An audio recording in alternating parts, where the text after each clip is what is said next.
Hi, I'm Peter Adamson, and you're listening to the History of Philosophy podcast, brought to you with the support of the LMU in Munich. Online at www.historyofphilosophy.net. Today's episode, Miracle Worker, al-Ghazali against the Philosophers. In his autobiographical work, Deliverer from Error, which we talked about last time, al-Ghazali considers a piece of advice given by the earlier theologian Ahmad ibn Hanbal. The advice is that if you're going to argue with someone, you shouldn't carefully explain their views and then go on to refute them. After all, your readers might stop before you get to the refutation part. Better just to deny them the air of publicity. This is a lesson the history of philosophy had already taught. Think, for instance, of the pagan Neoplatonist Simplicius, painstakingly copying out quotations from his arch-enemy, the Christian thinker John Philoponus, in order to display their idiocy. With the result that modern-day scholars are able to read the otherwise lost words of Philoponus and even to publish them without Simplicius's accompanying polemic. In the words of Mrs. O'Leary's cow, who kicked over a lamp and started a fire that burned down the city of Chicago in 1871, oops. After repeating this bit of advice, al-Ghazali explains that he did not follow it when he was attacking the Ismailis, because everyone knows what they think anyway. But when it came to attacking philosophy, perhaps he should have listened to Ibn Hanbal. Repeating Simplicius's tactical error, al-Ghazali wrote a work summarizing the views of Avicenna, calling it Maqasid al-Falasifa, which means aims of the philosophers. This was followed by a second treatise called Tahafut al-Falasifa, usually translated Incoherence of the Philosophers, although the word tahafut doesn't quite mean incoherence, rather it means a trip or stumble. The tahafut, then, is a study of cases where the philosophers have tripped up, going astray by teaching false doctrines or simply asserting doctrines without sufficient proof.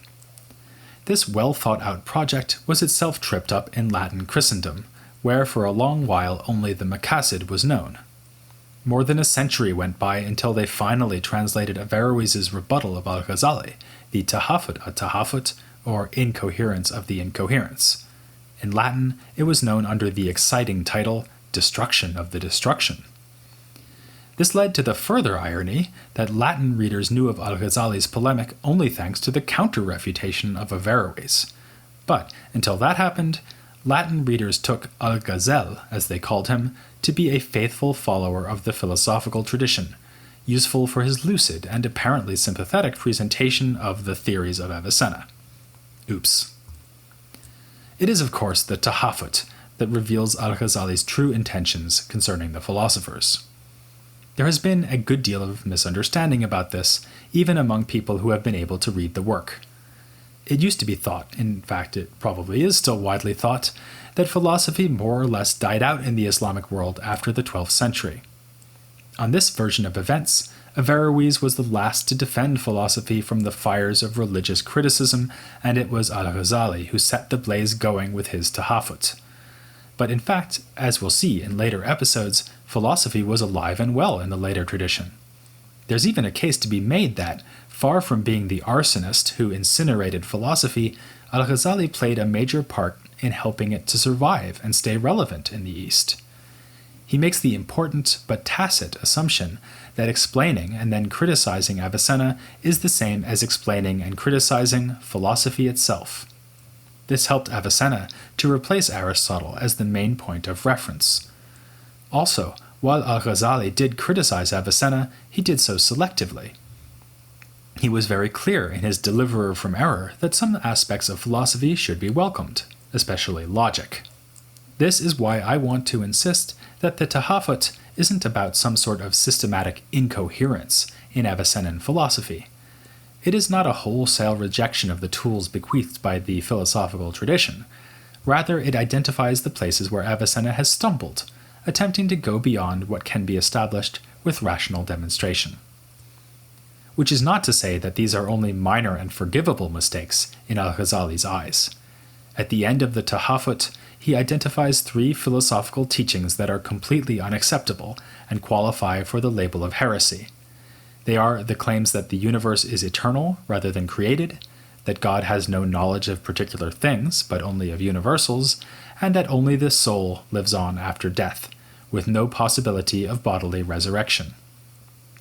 Especially the second doctrine, about God's knowledge, is one that is specifically associated with Avicenna.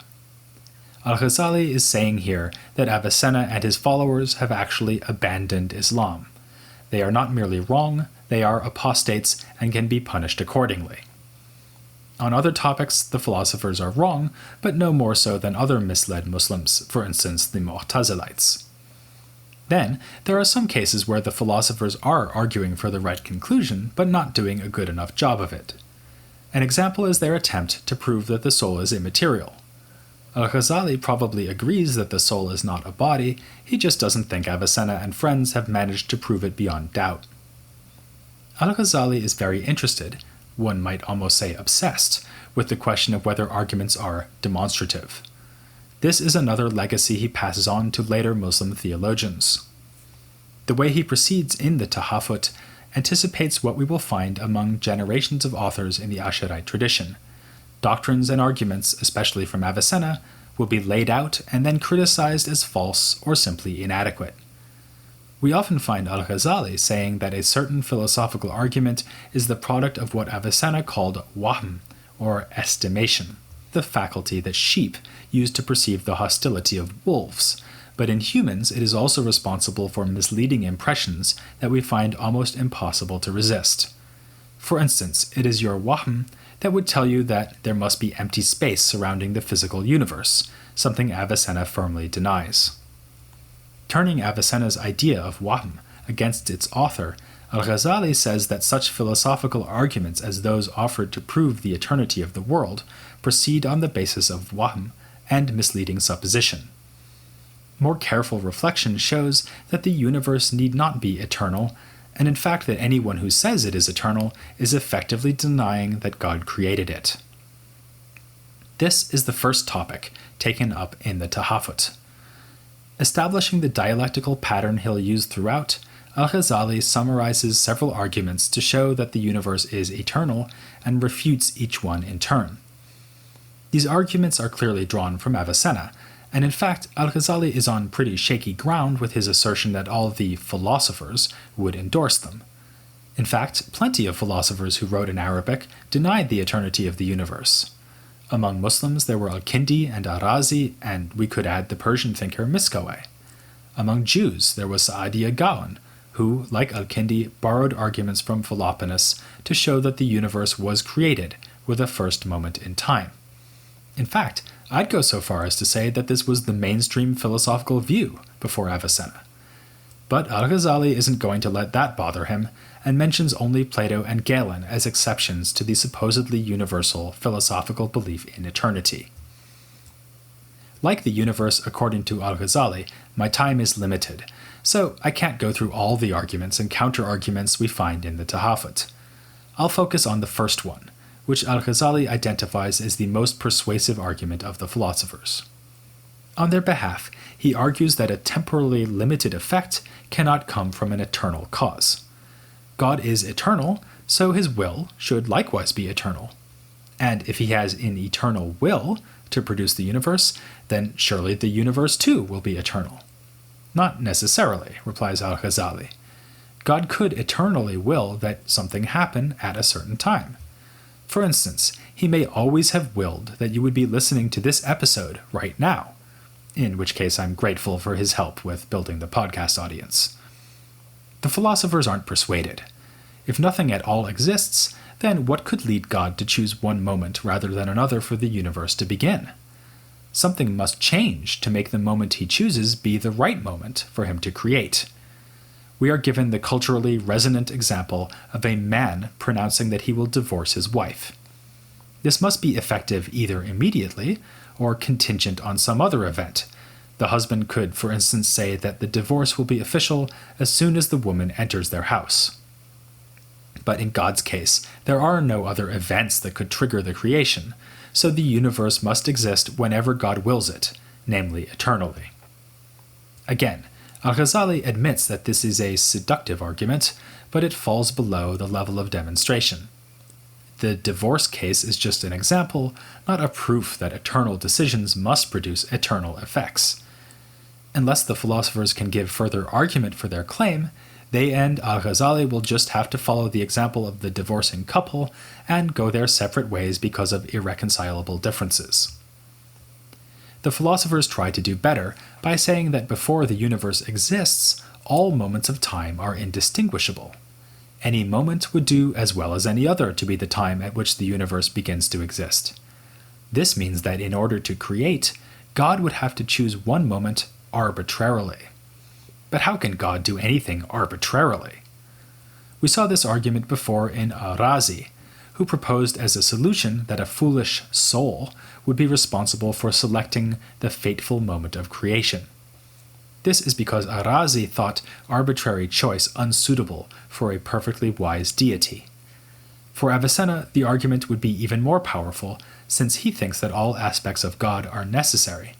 And how could God's selection of a moment for the start of the universe be both necessary and arbitrary? This brings us to the real core of al-Ghazali's disagreement with Avicenna. Against Avicenna's necessitarianism, al-Ghazali wants to uphold God's untrammeled power and choice. Here, his Asharite training is showing through, since, as we saw, al-Ashari and his followers, like al-Ghazali's teacher al-Juwayni, wanted to make all things subject to God's inscrutable and unfettered will. In fact, al-Ghazali is downright eager to say that God can arbitrarily choose a moment for creating the world. That would be the clearest possible case of free choice, when somebody is presented with more than one option and just picks one. Al-Ghazali gives the example of being offered two equally succulent dates, of which you can only have one. You wouldn't just stand there unable to take either date because they both look so delicious, you'd grab one. Here al-Ghazali is anticipating a famous thought experiment devised by the medieval Christian thinker John Buridan, who instead envisioned a donkey standing between two equally appealing bales of hay. The moral of the story is clear. If we humans are able to choose one of two dates, then certainly a free God can arbitrarily choose a date to create the universe. In fact, the philosophers are really committed to this too. Surely the universe could be just a little bit bigger or smaller, for instance. Or the poles of the heavens could have different locations. Repeatedly, al-Ghazali accuses the philosophers of a double standard. They allow arbitrary choice when it comes to the universe's spatial properties, like its size, but not when time is at stake. As the Tahafut goes on, al-Ghazali further argues that unless God is freely choosing in this way, he cannot be counted as the real agent or maker of the universe. For what we mean by an agent is someone who does something out of choice, with an understanding of what he does. The philosophers instead abuse language by applying the word agent even to lifeless things like fire, which is supposedly the agent for burning what it touches. Al-Ghazali is alluding to the fact that in Arabic, the word for agent, fa'il, was used to refer to Aristotle's notion of an efficient cause. Against this usage, al-Ghazali insists that we should restrict talk of agency to causes which act out of well-informed choice. By this standard, the Great Fire of Chicago apparently was caused by no agent at all, since the fire that broke out was not choosing to burn anything. Nor was Mrs. O'Leary's cow in a position to choose consciously to start the fire, since cows are famous for their lack of understanding and choice. If it seems unacceptable that the Great Fire of Chicago has no agent at all, then Asharite theology is ready with a different answer: God is the agent. If only he can create things after they do not exist, then only he is the real agent of the universe and of everything in it.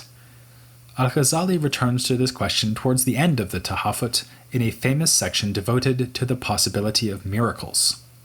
The philosophers, he says, deny miracles because they want causes to give rise to their effects necessarily. When Mrs. O'Leary's cow kicked over that lamp and the flames touched the hay in her stall, burning was the necessary consequence, as was the disappointment of Buridan's donkey, whose delicious bales of hay both went up in flames before he could decide which one to eat. Al-Ghazali, though, denies that it is necessary for something flammable to burn when touched by fire. We habitually expect to see burning because every time we've seen fire touch something, like cotton or hay, it has burst into flame. But that doesn't mean the fire really makes the burning necessary. Rather, God is simply creating these two things side by side, with the result that we infer a necessary connection between them. From this, we can infer that God could always create things differently. For instance, when Abraham was thrown into fire, he miraculously survived unscathed. We can explain the miracle by saying that God broke from his usual routine and declined to create burning consequent to the presence of fire. This passage of the Tahafut has frequently reminded readers of the famous treatment of causation by the Scottish philosopher David Hume.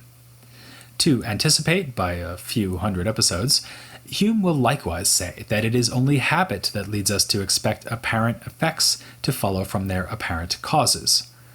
The causation itself is something we can never observe. Of course, the context of al-Ghazali's discussion is very different from that of Hume. Whereas the empiricist Hume is investigating the extent to which causation can be encountered through perception, al-Ghazali is asserting an Asharite occasionalist picture of reality. Or is he? In fact, one of the most long-running controversies about philosophy in the Islamic world concerns this part of the Tahafut and al-Ghazali's understanding of causation.